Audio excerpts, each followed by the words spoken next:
ኢየሱስ ክርስቶስ የሞትን ድል አድርጎ የትንሣኤ በኩር ሆኖ ተነስቷል።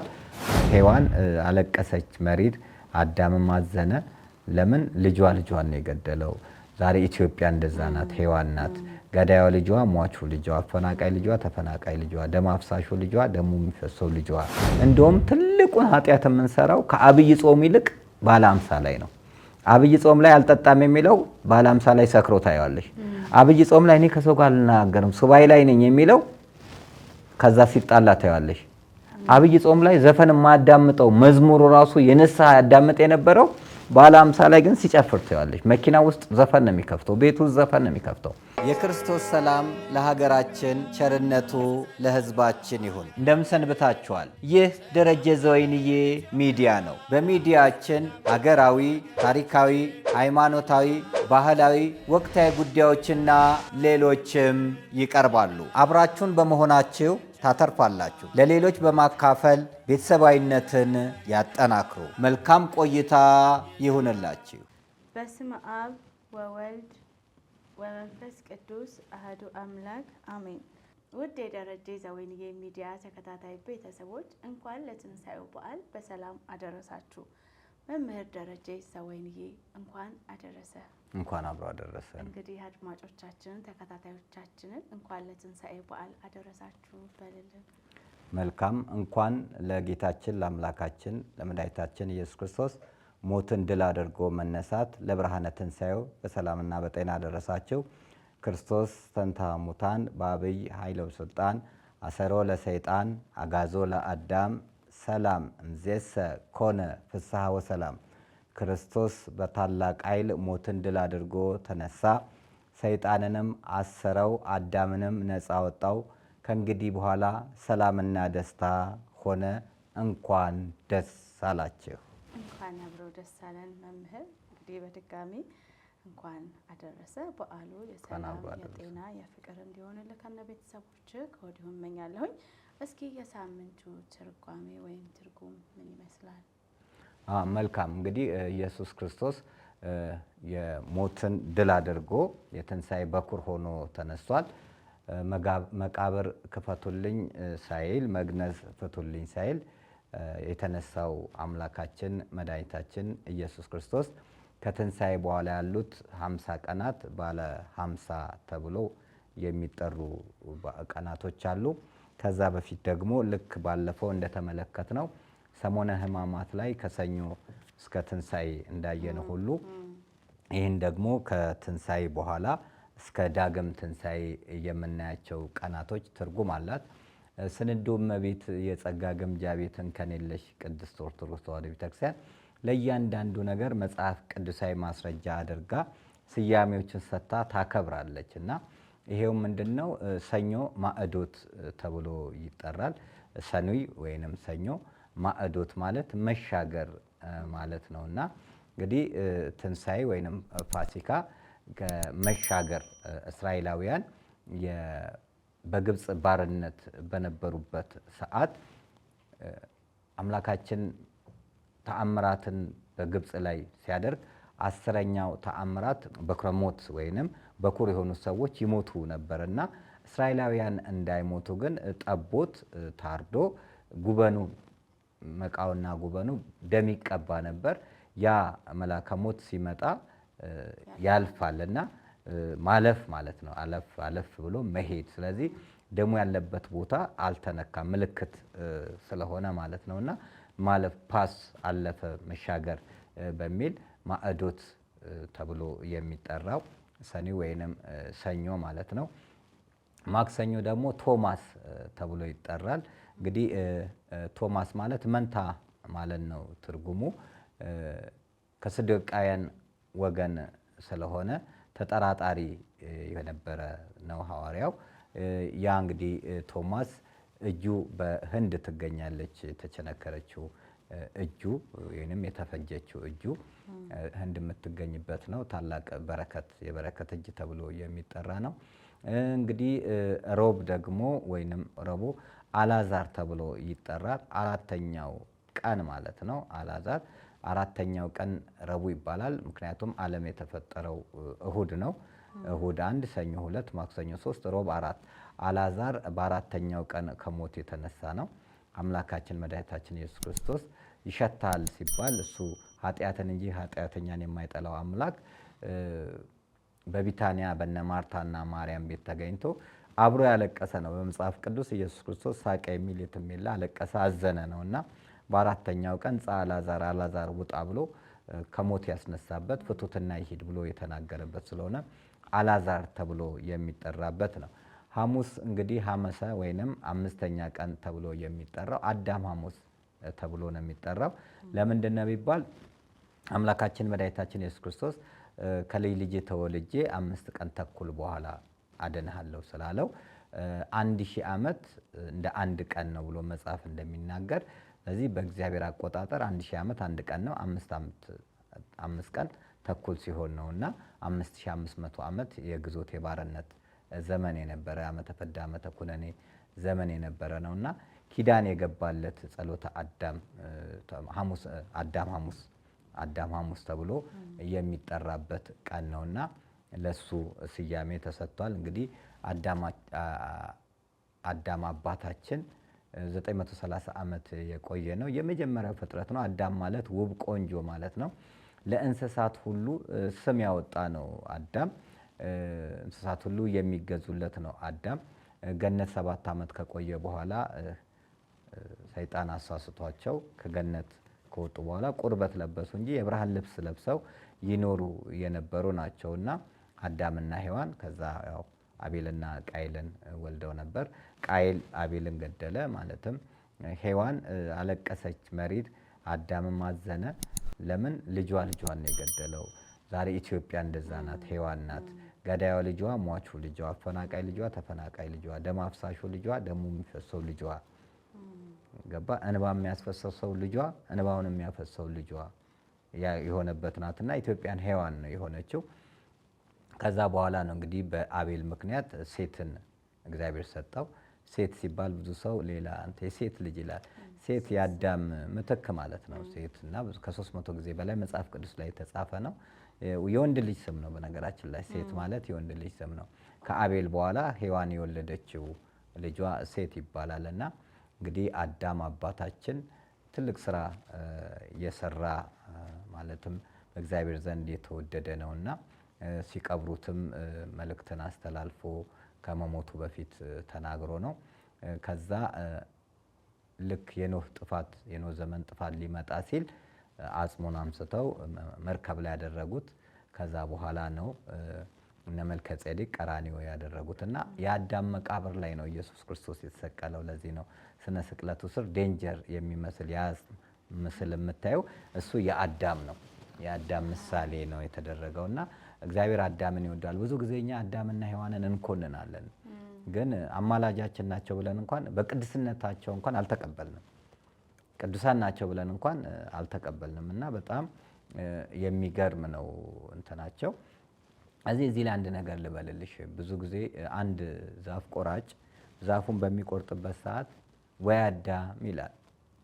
ዛፉን ሲቆርጥ ወይ አዳም ሲል አንድ ሀብታም መጣና ምን ሆነ ነው ወይ አዳም የምትለው ቢለው አዳም ባይበድል ኖሮ ጥረግረ ብላ እባል ነበር አለ። ሁላችንም እናነሳው ነው። ከዛ ወደ ቤቱ ወሰደውና ቤቱን በሙሉ ይሄን ሁሉ ሰጥቻለሁ ጠብቅ ብሎ ወደ ሩቅ ሀገር ሄደ። 2ቱን ሳጥንም አደራ ጠብቅ ብሎት ሄደ። ያኔ ይሄ ሁሉ ተሰጥቶኛል ብሎ አንደኛውን ሳጥን ሲከፍት እርግብ ነበረች፣ በረረች። ደነገጠ። ሰውየው መጣ። ቤቱን ጠበቅካው? ሁሉ ሰላም ነው? ሰላም ነው አለ። ሳጥኑን ሲለው ስከፍት እርግቧ በረረች አለ። ሁለተኛውን ክፈት አለው። ሁለተኛውን ሲከፍት መጥረቢያና የተቦጫጨቀ ልብሱ ነበር። በሊዘ ውጣ አለው። አልታመንክምና ውጣ ሲለው አሁን ዛፉን ሲቆርጥ ምን ማለት ጀመረ? ወይኔ ማለት ጀመረ። እና አዳምን እግዚአብሔር የፈጠረው የወደደው ያከበረው የመረጠው ለእንስሳት ሁሉ ስም ያወጣ 930 ዓመት የቆየ የፍጥረታት መጀመሪያ አዳም አባታችን ነው። አዳምን የኃጢአት የውድቀት ምሳሌ ከመናረግ ቅዳሴው ላይ በደንብ አድርጎ የሚያነሳው ዲዮስቆሮስ ላይ ይመስለኛል አዳምንና ያንን ቅዱስ ነው። ታቦትም አላቸው አዳምና ሔዋን። ግን እስቲ አስቢው እንደ የመጀመሪያ ፍጥረት የሆነው አዳም ነው ወይስ ቅድስት አርሴማ ናት? ብዙ ቤተክርስቲያን ያላቸው ብዙ የፍጥረታት መጀመሪያ የሆነው ከሰው ልጅ እንግዲህ በአምስተኛው ቀን የተፈጠረው አዳም በአምስተኛው ቀን ነው ዕለተ ዓርብ ነው ያረፈው። እረፍቱም ዕለተ ዓርብ ነው የሚታሰበውም ዕለተ ዓርብ ነው የወደቀውምና እቺን ቀን የምትታሰብበት ቀን ናት ዕለተ ዓርብ። ስለዚህ አዳም ጸሎት ነው አዳም ሐሙስ ተብለው ቤተክርስቲያን ሐሙስን የምታስብበት ቀን ነውና አዳም አባታችንን ልናከብረው ሻማ ልናበራለት ጽላት በየቦታው ላይ ሊኖረው ይገባል ብዬ አሳስባለሁ። ብዙ ጊዜ የማይሰሩ ነገሮች አሉ። አሁን ለምሳሌ እግዚአብሔር አብ፣ እግዚአብሔር ወልድ፣ እግዚአብሔር መንፈስ ቅዱስ አለ አይደል? አንድም ሶስትም ነው። በስም በግብር በአካል ሶስት፣ በመለኮት በአገዛዝ በስልጣን በህልውና ዓለምን አሳልፎ በመኖር አንድ አምላክ ብለን ነው። አንድ ፈጣሪ፣ አንድ ጌታ፣ አንድ ገዢ፣ አንድ ንጉስ ነው። ስለዚህ ኢየሱስ ቤተክርስቲያን አለ፣ አማኑኤል አለ፣ መድኃኔዓለም አለ፣ እግዚአብሔር አብ አለ። መንፈስ ቅዱስስ ብዙ ቦታ አይታይም። መዝሙርም የለም ብዙ። መንፈስ ቅዱስ ወደ በፊት እንደውም ጎላ ቅዱስ ሚካኤል የጰራቅሊጦስ ቦታ ነበረ። መንፈስ ቅዱስ የቅዱስ ሚካኤል ተአምሩ ስለ ጎላ ነው ጎላ ሚካኤል የተባለው እና ወደ ትግራይ ኤርትራ ድንበር አካባቢ ማህደሮ ጰራቅሊጦስ አለ መንፈስ ቅዱስ እና በጣም ነው እዛ ሳየው ያለቀስኩት። በጣም ነው የተሰማኝና መንፈስ ቅዱስ ቤተክርስቲያን ሊኖር ይገባል ብዬ ነው በፊልሜም ላይ አስረግጬ በዝማሬውም ላይ ከሶስቱ አካል አንዱ አካል መንፈስ ቅዱስ ነውና ልክ እንደዛ አዳምም ሔዋንም መታሰቢያ ቤተክርስቲያን በደንብ ሊታነጽላቸውና ሰው ዕለታቸውን ሊያከብርና ሊያስብ እንደሌሎቹ ቅዱሳን ሁሉ ሊታሰቡ ይገባል ብዬ ነው የማስበውና አዳም ሐሙስ ተብሎ ይጠራል። ዓርብ ቤተክርስቲያን ተብሎ ይጠራል። እንግዲህ ቤተክርስቲያናችን የተመሰረተችውን በኢየሱስ ክርስቶስ ደም በመስቀል ላይ በቀራንዮ ስለሆነ ዓርብ ቤተክርስቲያን ይባላል። ቅዳሜ ደግሞ እንስት ይባላል። አንስት እነዚህ ቅዱሳት አንስት ተብሎ ይጠራሉ። እነዚህ ቅዱሳን አንስት 36ቱ ቅዱሳን አንስትን መታሰቢያ የተሰጣቸው ነው። 12ቱ ሐዋርያት፣ 72ቱ አርድእት፣ 36ቱ ቅዱሳት አንስት ናቸውና ለሴቶች መታሰቢያ ቀንን የሰጠችው ማርች 8 ሳይታሰብ ነው። ቤተክርስቲያናችን የዛሬ 2000 ዓመት የሴቶች ቀንን አውጃለች። ዛሬ እኛ ማርች 8 ልንማር አይገባም። አስቀድማ ስንዷ እመቤት የሴቶች ቀን ብላ ሰጥታ ቅዳሜን ሰጥታለች። እሁድ ደግሞ ዳግም ትንሣኤ ነው። ዳግም ትንሣኤ ማለት ድጋሚ ተነሳ ሳይሆን በሳምንቱ ቶማስ ባለበት በተዘጋ ቤት ውስጥ ገባ። ከዛ በፊት ለሐዋርያቶች ነው የታየው። ቶማስ አልነበረም። ቶማስ ደግሞ ከሰዱቃውያን ወገን ስለሆነ ተጠራጣሪ ስለሆነ ሰዱቃውያን ትንሣኤ ሙታን የለም ይላሉ፣ ፈሪሳውያን ትንሣኤ ሙታን አለ ይላሉ። ስለዚህ ሲሰቅሉት ግን ሁለቱም ተባብረው ነው። እዚህ ከዛ ስለሆነ ጠባዩ ስላለቀቀው አንድም ለሌሎቹ ኢየሱስ ክርስቶስ ተነሳ አየነው ሲሉ እኔ ሰማው ብዬ እንዴት ሰብካለው እኔም ማየት አለብኝ ብሎ ሲል የነበረ ስለሆነ ቶማስ ባለበት ተገለጠለትና ዳግም ታየ። ናና ችንካሮችን ጣትን አስገባለው። ጣቱን ሲያስገባ ጣቱ ተኮማተረ ማለት ነው። አምላኬ ጌታ ያለ አንተ አይታ አምናል፣ ሳያዩ የሚያምኑ ብፁዓን ናቸው ተባለ። ያቺ ጣት ናት እንግዲህ ህንድ ውስጥ ያለችው ተብሎ ትልቅ በረከት የሚደረግበት የሚጸለይበትና ዳግም ትንሣኤ ተብሎ የሚታሰብበት እንደውም በባህላችን አክፋይ በብዛት የሚካሄድበት እናትና አባቶች የሚከበሩበት ነው። አሁን ይሄ ወግ እየጠፋ ነው ያለው። ይሄ መከባበር እናትና አባት ይጠብቃሉ። ልጆቻቸውን ዋጋ ከፍለው አስተምረው ድረው ልጆቻቸው ወልደው በተለይ ደግሞ ልጆች አያታቸው ጋር ነው የሚሄዱት። እዛ ይዘላሉ፣ ይጫወታሉ። ዳቦ ድፎ ይዘሽ ትሄጃለሽ፣ እንዳቀመሽ ታደርጊያለሽ እና የቤተሰብ ቀን ነው፣ የአንድነት ቀን ነው፣ የህብረት ቀን ነው፣ የስምምነት ቀን ነው። እነዚህ አይነት ነገሮች አሁን አክፍሎት ማነው አክፋይ እየጠፋ ነው ያለው። ሄዶ የመጠያየቅ ነገር ዘመናዊነት ነው የመጣው። ዘመናዊነትን በአግባቡ መጠቀም ነው መቻል ያለብንና ከዛ በኋላ እንግዲህ ባለ 50 ነው ያው 50ው ቀን ረቡዕና ዓርብ ላይ ልናከናውናቸው የሚገቡ ጥንቃቄዎችንም በዛው ታነሳልኛለን። ግን አሁን ለዚህ እንጠያየቅ ስትል ምን ትዝ አለኝ መሰለ? ወላጆች ልጆቻቸው ሄደው አይጠይቋቸውም ነበርና እንደዚህ በዓላት ላይ በጣም በተለይ ደግሞ ፋሲካ ላይ ተሰምቷቸው አባት እናታችሁ ታማለች ብለው ጠሯቸው። ገንዘብ ነበር የሚልኩት፣ ሁሌ ለበዓል ገንዘብ ነው የሚልኩት።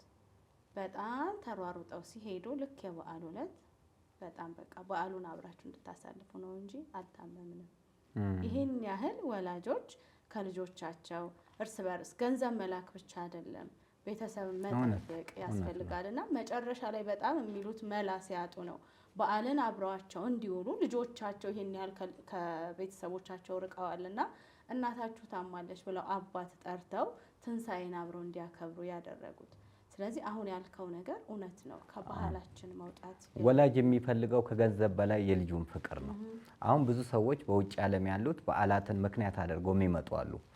ገናን ልደትን ምክንያት አድርገው የሚመጡ አሉ። ትንሳኤን ምክንያት አድርገው ቅዱስ ዮሐንስን ዘመን መለወጫ ምክንያት አድርገው የሚመጡ ሰዎች አሉ። ምን ያክል ለቤተሰብ ትልቅ ደስታ ይሆናል። እንደውም ባዘቦት ቀን ከምትመጪ ይልቅ ለበዓል ቀን ስትመጪ ወላጅ በጣም ደስ ይለዋል። ያለውን አብሮ ሰርቶ እንዳቅማቸው ይኖራሉና እንደነዚህ አይነት ትልልቅ በዓላት ሃይማኖታዊ በዓላት የሆኑት ላይ ልጆች ወላጆቻቸውን መጠየቅ አለበት። አይደለም አክፋይ ሌላውም ጊዜም በወር አንዴ ጊዜ ሰተሽ እናት አባትሽን ይኸውልሽ በጎ መስራት ለራስ ነው፣ ክፉ መስራትም በራስ ነው። እናትና አባትሽን ስታከብሪ በልጆችሽ ትከበሪያለሽ። እናትና አባትሽን ስታቀይ በልጆችሽ ትቀያለሽ። ገብቶሻል? እኛ እንግዲህ በትላንትናና በነገ መካከል ያለን ዛሬ ነን እያልን አይደል? ዛሬ ድልድይ ነን። ትላንትና አባቶቻችን፣ ዛሬኛ ነገ ልጆቻችን ነንና በጎ ነገር ማድረግ ትልቅ ጥቅም አለው። ሁልጊዜ እንደምናገረው አባትና ልጅ በአማረ ሸክላ ሳህን ይበላሉ፣ አያትየው ግን በእንጨት ገበቴ። ትውልዱ ጠያቂ ነውና አባዬ እኔ እናንተ በአማራ ሸክላ ሳህን፣ አባባ አያቴ ግን በእንጨት ገበቴ ለምንድን ነው ቢለው እሱ ሸምግሏል ተንቀጥቅጦ ይሰብራል ብዬ ነው አለ። እንግዲያውስ ይህንን የእንጨት ገበቴ በጥንቃቄ አስቀምጠው ነገ አንተም ትበላበታለህ አለ። ብዙ ሰዎች እኮ በውጭው ዓለም ልጆቻቸው የሚናፍቋቸው አሉ። ትምህርት ቤት ሄዳሉ፣ ይመጣሉ፣ ክፍላቸውን ዘግተው ከኮምፒውተር ጋር ያሉት ልጆቻቸውን ማየት ያልቻሉ፣ የልጆቻቸውን ጣዕም ማወቅ ያልቻሉ፣ ልጆቻቸውን መገረፍ መቆንጠጥ እንኳን የማይችሉ ወላጆች በውጭ አሉ። ልክ እንደ እንዴት ልበልሽ አብሮ ደባል ኑሮ። ለምን የጋራ ነገር የለም። እቺ ቤተክርስቲያን ናት የጋራ የምታደርገው። ወላጆች ልጆቻቸውን ይዘው ቤተክርስቲያን የሚሄዱ አሉ። እንደውም በውጭው ዓለም ተወልደው ዲያቆናት የሚሆኑ አሉ። አሁን በቅርቡ ዲያቆን ምህረት እነዚህ የፕሮቴስታንት ፓስተሮችን እንዴት አድርጎ ነው ያሳፈራቸው? ባደረገው በክርስቶስ ስጋና ደም ላይ ቅዱስ ስጋውን ክቡር ደሙ ላይ በተደረገው የዩኒቨርሲቲ ውስጥ ክርክር እንዴት አይነት ጥሩ መልስ! ይሄ ልጅ እኮ የአባቱ ውጤት ነው።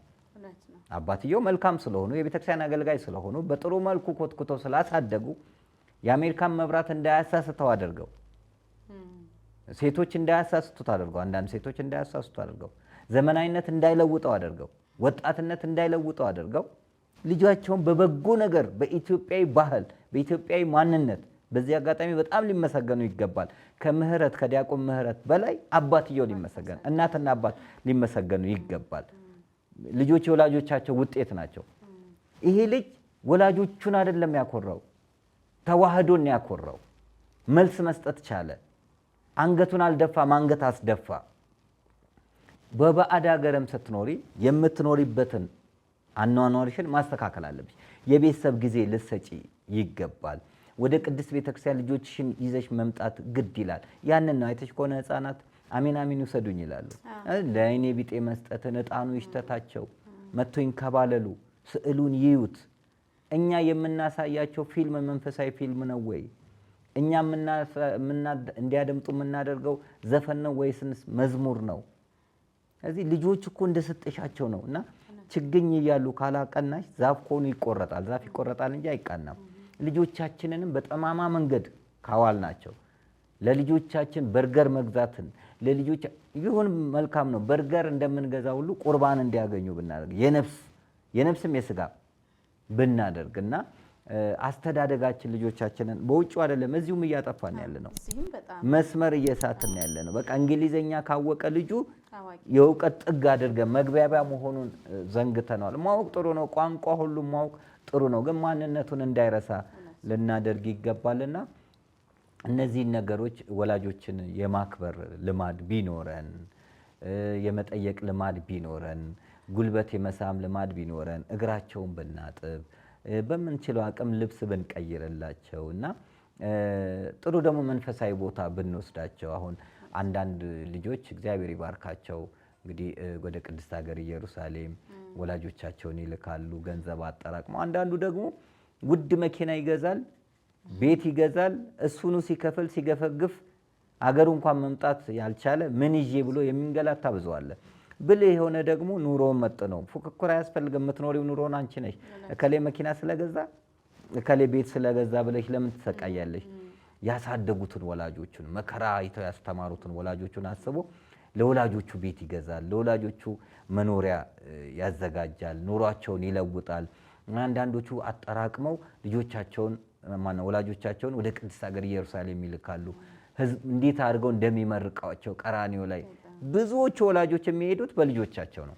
አንዳንዶቹ ደግሞ መልካም የሆኑ ሰዎች አሁን ለምሳሌ ምስራቅ የተባለ ካሊፎርኒያ የምትኖር እኚህ 60 ዓመት ዋልድባ የቆዩትን አባት እሷ ናት አሁን የጋበዘችው ማለት ነው፣ ዶላሩን የምትከፍለው። እንደዚህ ደግሞ ገዳም ያሉ አባቶችን የደከሙ እናቶችን ልጆች የሌላቸውንም ጭምር የሚጋብዙና እንዲያዩ የሚያደርጉ ስላሉ ይሄንን በጎ ስራ ወላጅ እኔ እውነት ልሻለሁ ለዚህ ያበቃኝ የእናትና አባቴ ምርቃት ነው፣ የጎረቤቶቼ ምርቃት ነው። አዎ ምርቃት ነው። እናትና አባት የሚመርቁት ሰው በጣም እጅግ መልካም። በእናትና በአባት መረገም የለብሽም እና የቤት ቀጋ የውጭ አልጋ መሆን የለብሽም። እንግዲህ ብዙዎቹ ውጭ ሀገር ከወጡ በኋላ ቤተሰቦቻቸውን የረሱ አሉ፣ ወንድሞቻቸውን የረሱ፣ እህቶቻቸውን የረሱ፣ ጎረቤቶቻቸውን የረሱ፣ ማንነታቸውን የረሱ፣ ሺሻ ውስጥ የገቡ በጣም ጥሩ ህይወት ውስጥ የማይኖሩ ገንዘባቸውን በማይሆን ነገር የሚያደርጉ በኢትዮጵያዊነታቸው የሚያፍሩ ሙታኖች የሆኑ አሉ። ይሄ መሆን የለበትም። ነገር ግን ወላጅ ምን ጊዜም ወላጅ ነው። ሀገር ናት፣ የማትቀየር ሀገር ናት።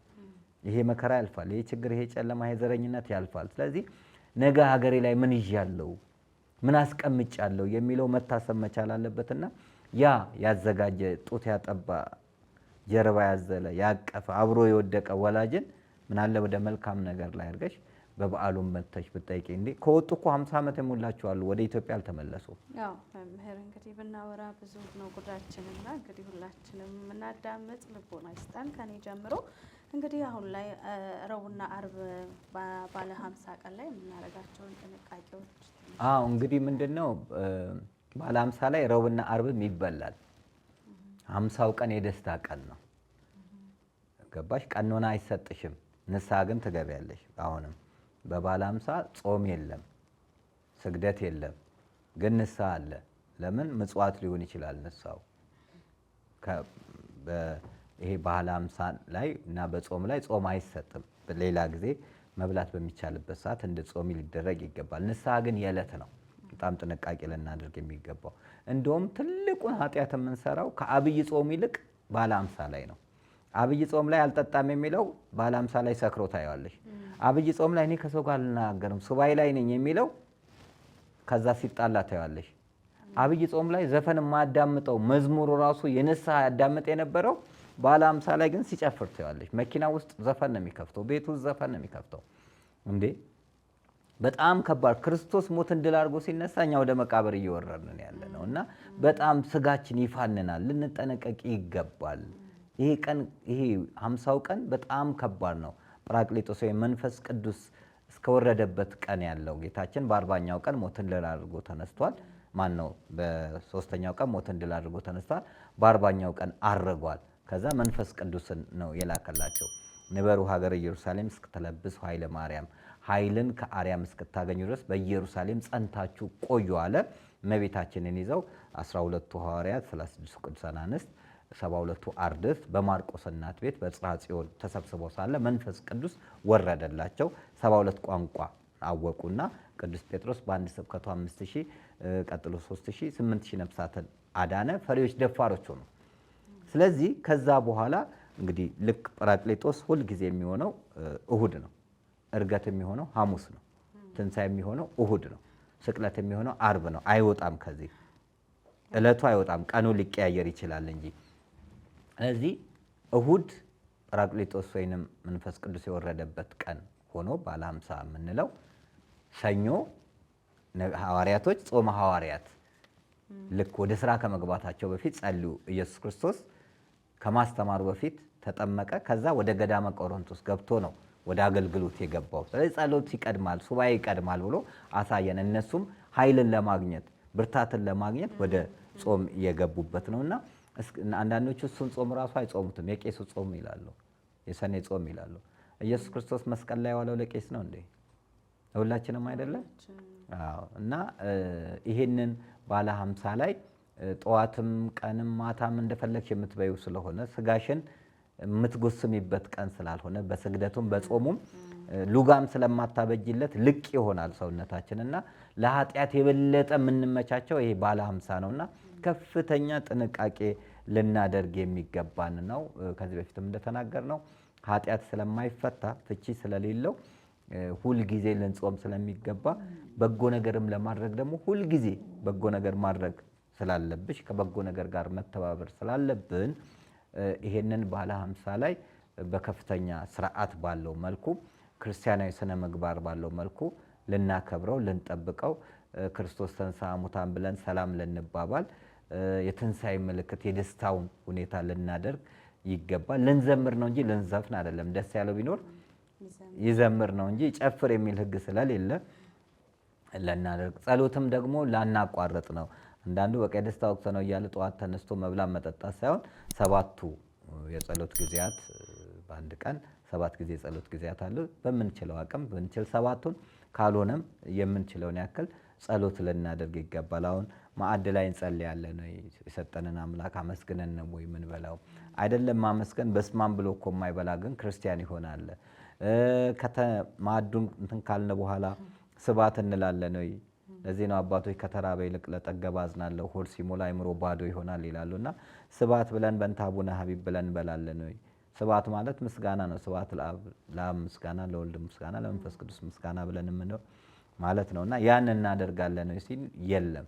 እና ሁልጊዜ ያመሰገነንን አምላክ ያከበረንን አምላክ ከፍ ያደረገንን አምላክ ልናከብረው ልናመሰግነው ስለሚገባ በማዕዱ ላይ ስንተኛ እንጸልያለን ወይ? ስንነሳ እንጸልያለን ወይ?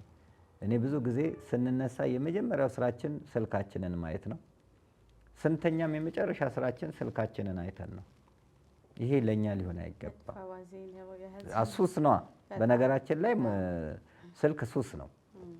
ብዙ ጊዜ የንባብ ሱስ የለንም። አሁን ትውልዱ የቴክኖሎጂ ሱስ ነው ያለውና እነዚህን ነገሮች በጣም ተጠንቅቀን ልንሰራ ይገባልና መተኛችንም ላይ ጸሎት መነሻችንም ላይ ጸሎት የበረታ 6 ሰዓት 9 ሰዓትም ተነስቶ ይጸልያል። አንዳንድ ጠንካሮች እንደኔ ደካማ ያልሆኑ ተነስተው ይጸልያሉ።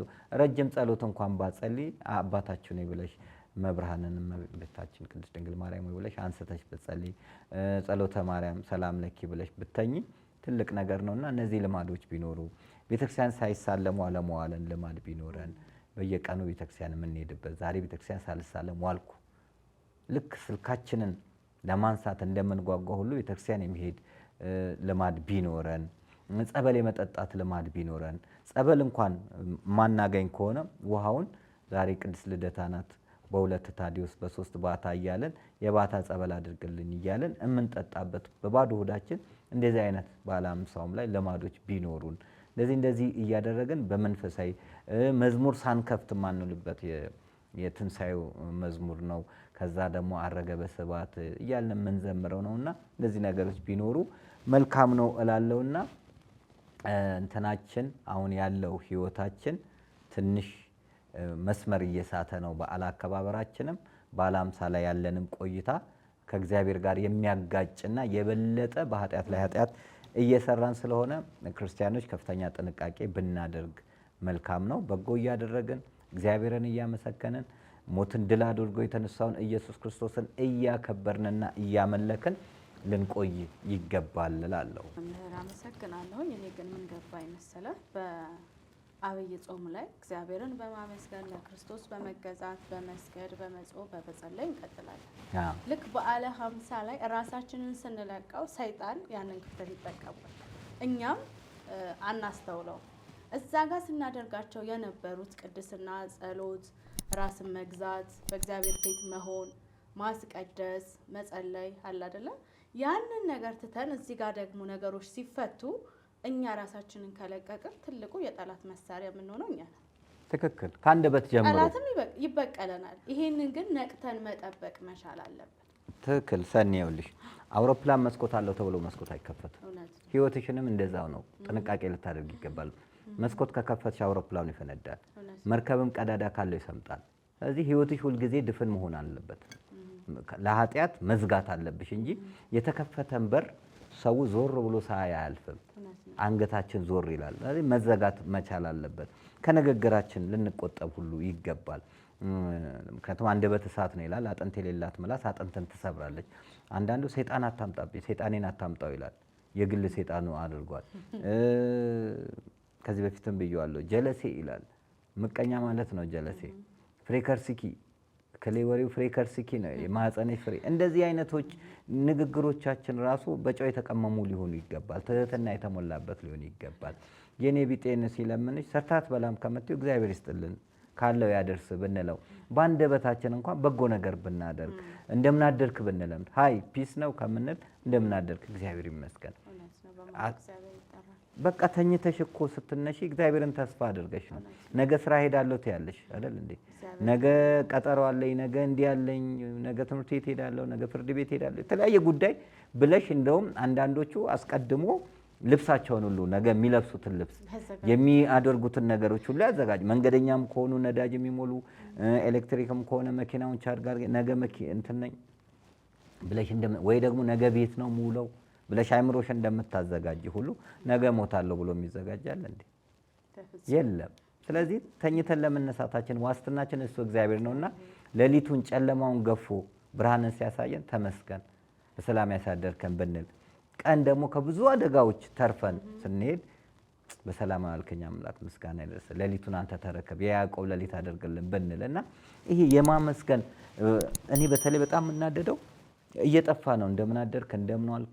ሌላው ቀርቶ ጉባኤ ላይ ሆቴል ሲዘጋጅ እንደምን አደራችሁ ድምጻችን የለም። አሳድሮን በቸርነቱ እግዚአብሔር ይመስገን ለማለት የማይከፈልበት ለመንግስት ባለስልጣን ቢሆን እኮ እጃችን እስኪቃጠል እኮ ነው የምናጨበጭበው እልል የምንለው። ለፈጣሪ ሲሆን ለመዝሙር ሲሆን ግን አንደበታችን ይታሰራል።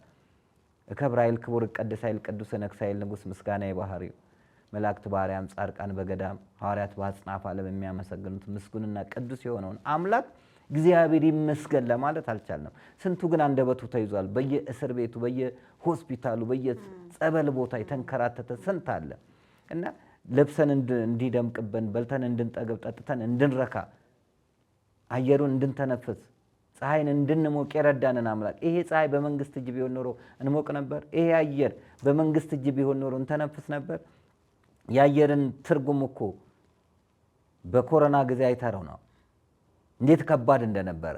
ያንን የመከራ ዘመን ረሳ። ለዚህ ነው ታሞ የተነሳ አምላኩን ረሳ የሚባለውና ሁልጊዜ በሰላምታችን ላይ እግዚአብሔር ሊከብር ስለሚገባ እንደምን አደራችሁ፣ እንደምን አደርክ የሚለው ሰላም ዋል፣ እግዚአብሔር ይቅደምልህ። ባል ሚስቷን እንደዛው እግዚአብሔር ይቅደምልህ፣ መልካም ቀን ይሁንልህ፣ መልካም አዳር። እንደው ባልና ሚስቶች ራሳቸው እኮ ሲተኙ ሰላም እደር፣ የተባረከ ሌሊት ይሁንልህ ብለው ነው መተኛት። እርስ በርስ ተመራርቀው ነው መተኛት ያለበት እንጂ ሚስትም ቀድማ መተኛት ባልም ቀድሞ መተኛት አይደለም። ተመራርቀው ነው። ቀድሞም ቢተኙ እንኳን ተመራርቀው ነው። ውሎውንም ሲሄዱ መልካም የሥራ ቀን ይሁንልሽ፣ እግዚአብሔር ይቅደምልሽ፣ ብሩህ ቀን ይሁንልሽ ብለሽ ተመራርቀሽ ነው መሆን ያለበትና እግዚአብሔር ያልቀደመበት እግዚአብሔርን ምስጋና የሌለበት ነገር ሁሉ ባዶ ነውና በዚህ በበዓለ ሃምሳ ላይ አስምሬ የምናገረው ብዙዎቻችን ክርስቶስን ሞትን ድል አድርጎ ሲነሳ እኛ በኃጢአት በበደል በክፋት በተንኮል እየሞትን ነውና ከዚህ ልንቆጠብ ይገባል እላለሁ። እሺ መምህር አመሰግናለሁ። በመጨረሻ የምታስተላልፈው መልእክት ካለ? መልካም እንግዲህ እንደ እግዚአብሔር አምላክ ቅዱስ ፈቃድ እዚህ ላይ ደርሰናል። በቸርነቱ አይተሽዋል። 8ኛ ወር በጣም ይገርም። 2017 ብለን አሁን 8ኛ ወር ላይ ነንና ምን ያክል እድሜያችንም እንዲሁ እየበረረ ነው የሚሄደው። አዎ አሁን ለምሳሌ እኔ አሁን 52 ዓመቴ ነው። ቀላል አለምሳሌሽ 52 ገባ 50 ፕላስ ነው 50 ፕላስ ነውና እግዚአብሔር የሰጠኝ እድሜ 60 ቢሆን ልክ አሁን ሞባይል በውጭ ያሉት ላይ ገባቸው ይችላሉ። የሀገራችን ሰዎች ይገባቸዋል። የ100 ብር ካርድ ሞልተው ከዛ በኋላ ያሉት ቀሪ ሂሳብ ትላለች።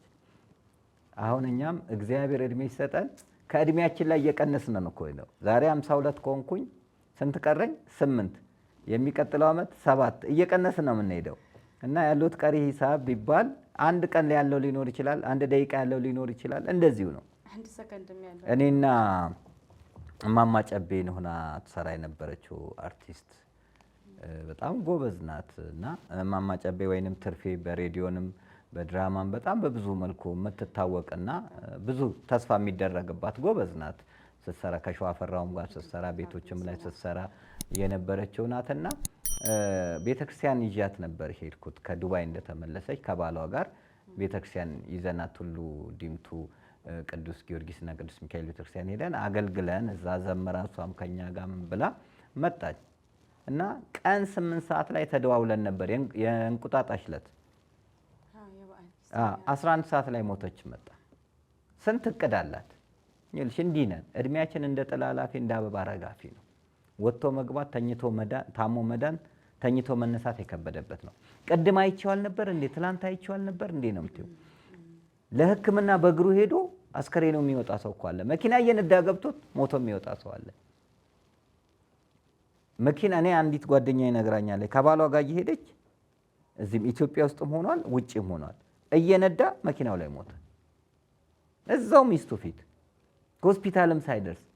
እንዲህ አይነት አስጨናቂ ጊዜ ላይ እያለን ከንስሐ ህይወት ርቀን በደልን ሁሌ ይዘን መሄድ ስለሌለብን በዚህ ወቅት እባካችሁ ንስሐ ገብተን ከእግዚአብሔር ጋር ታርቀን በጎ በጎ ተግባራትን እያደረግን ልንቀጥል ይገባል እላለሁ።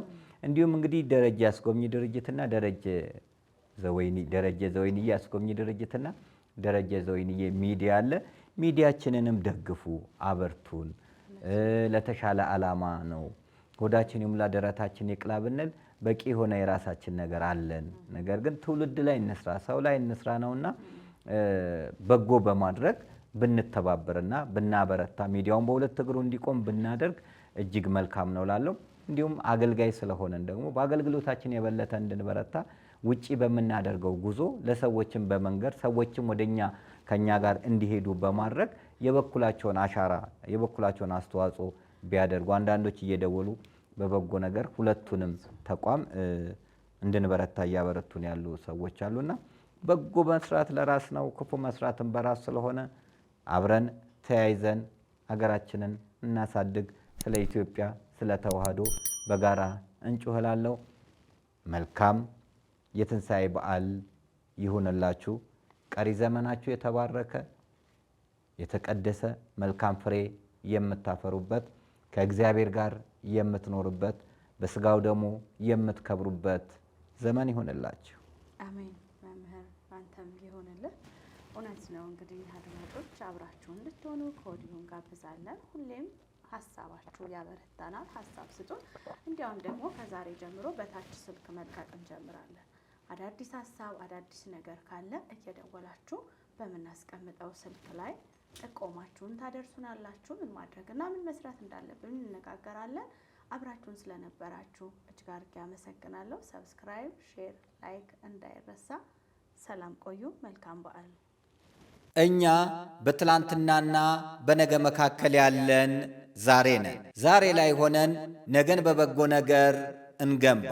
ነገ አዲስ ቀን ነው። ቀኑም ደግሞ ደስ ይላል። ደረጀ ዘወይንዬ ሚዲያ ኢትዮጵያዊ ማንነት